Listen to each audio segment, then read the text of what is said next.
Pemirsa, menjelang Natal dan Tahun Baru 2022, banyak pemilik jasa transportasi di Kota Lubuk Linggau menyambut gembira dengan momen tersebut.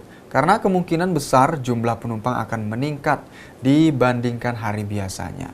Bisnis travel pun menggeliat di penghujung tahun ini. Menjelang Natal dan Tahun Baru, banyak jasa transportasi khususnya di Kota Lubuk Linggau menyambut baik momen ini. Karena pada saat perayaan tersebut sudah pasti jasa transportasi seperti travel sangat dibutuhkan untuk bepergian keluar kota menjelang perayaan Natal dan Tahun Baru. Karena besar kemungkinan akan adanya peningkatan jumlah penumpang yang hendak bepergian keluar kota menjelang Natal dan Tahun Baru. Seperti Diamond Travel yang berada di Jalan Yosudarso, Kelurahan Tabakoji, Kecamatan Lubuk Linggau Timur 2, travel yang sudah sejak lama menyediakan jasa transportasi jurusan Palembang, Jawa, dan Padang ini sangat antusias menjelang perayaan Natal dan Tahun Baru, karena besar kemungkinan akan adanya peningkatan jumlah penumpang yang akan bepergian keluar kota menjelang Tahun Baru. Pemilik Diamond Travel, Yusuf, menuturkan untuk jumlah penumpang sekarang grafiknya masih naik turun. Belum ada peningkatan yang terlalu drastis karena mendengar akan diadakan PPKM itu menjadi kendala.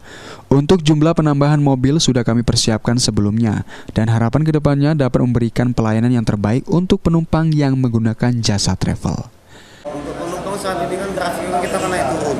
Nggak dong, pasti kadang-kadang itu monoton karena sekarang juga kan oleh karena nak mendekati satu PPKM itu yang menjadi kendala. Dan itu juga ya karena mungkin tahun baru sama Natal ini kan tidak kita pasti kena monoton, harus datar terus tidak naik turun untuk penumpang.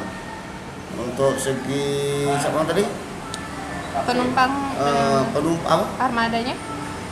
Armada? Iya. Ya kalau untuk armada sebetulnya kita sudah ada persiapan untuk tahun baru ini kan. Sudah kita siapkan. Cuman ya itulah tadi itu ada kekhawatiran di kita ini karena sekarang ini nak PPKM itu yang masih jadi pertimbangan gitu. Apa yang mau nak kita tambah atau memang kita cukup segini baik. Karena dari kejadian yang sudah tuh kita sudah mempersiapkan armada dan sudah yang diharapkan. Nah, untuk jurusan ya kalau kita lihat di loket kita memang jurusannya untuk buatnya yang Palembang sama ke Padang itu sudah ada ke Lampung juga kita sudah ada. Nah tinggal sekarang kita buka jalur ke Jawa itu kita masih dinamika dengan. Yolanda Monika Putri, Silampari TV melaporkan.